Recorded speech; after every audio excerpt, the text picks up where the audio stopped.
Hello, awesome fam!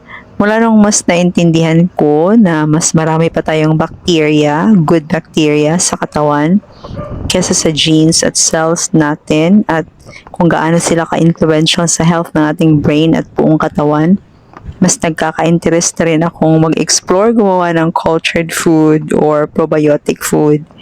Dati pa man, bumibili na kami ng probiotic drink at i-share ko na yun before. Kaya lang, mas naging mahal na siya ngayon at pamahal ng pamahal talaga. Mas mabilis na rin siyang nauubos kaya medyo magastos na. Tapos based sa mga nabasa at mga napanood ko sa experts, ang mga bacteria sa probiotic drink or food ay kailangan din ng food nila para manatiling buhay. Kailangan silang i-feeding.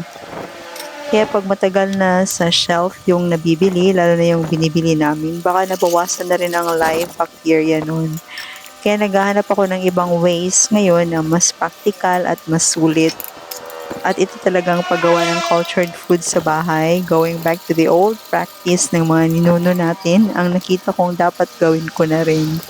Pinaka-reason why gusto ko ito aside sa alam natin na beneficial ang good bacteria talaga is because si Kit pagkasilang pa lang nabuhay na agad sa antibiotic dahil nga na-ICU siya, may infection at intubated pa. So madaming beneficial bacteria talaga ang nawala sa kanya at bilang doon natapos ang mga antibiotics niya dahil nga siguro sa antibiotic agad siya sa pagkasilang niya, napakasakitin ni Kit nung baby pa siya hanggang mag-toddler, hanggang ngayon. Napakahina ng immune system niya at palagi rin siyang may reseta na antibiotic tuwing nagkakasakit. Kaya gusto ko rin talaga na habang lumalaki siya, ma-replenish ang mga good bacteria ng katawan niya kahit di man may ibalik ang mga nawala mula nung baby pa siya, at least may mga bagong may dagdag for better health niya. At kasali na rin kami doon kasi kailangan talaga nating good health pag nag-aalaga ng batang may special needs. Kaya i-explore ko na talaga itong cultured food making na to. Dahil hindi naman mahal gawin. Asin, tubig at gulay lang. Pwede nang magsimula. May jar ka lang na malinis, goods na. At dahil exploring pa ako, sinimulan ko muna sa pipino para magkaroon kami ng fermented na pickle.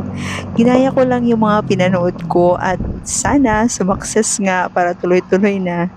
Gumawa din ako ng sauerkraut dahil napaka-simple din ng ingredients niya, asin at cabbage lang.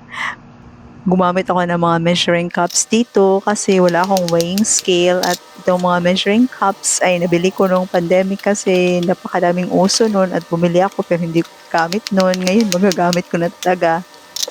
Nagpatulong ako sa kaibigan nating artificial ang talino at tinulungan naman akong magkaroon ng proportion para sa tamang amount ng asin. Kasi ang typical nitong pag-ferment ng gulay ay 2 to 3% ang salt depende sa weight ng gulay na i-ferment.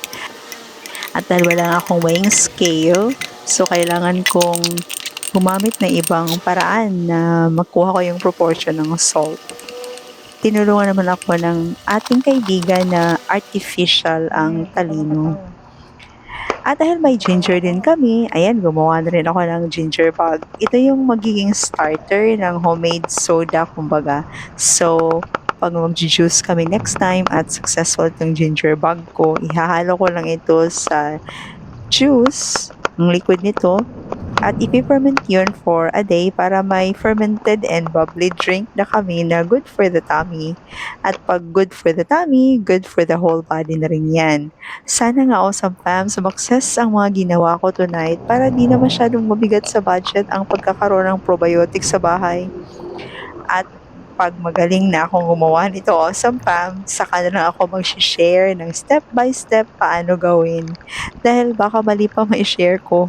Hopefully talaga sumakses para next time, yung kefir naman ang gagawin ko. Yun nga lang, maghahanap ako ng fresh milk na di ultra processed, which is wala sa mga pamilihan dito sa amin. Pero yun yung next goal ko talaga na sumakses ako dito, yun yung gusto kong gawin din. Fingers crossed, awesome fam.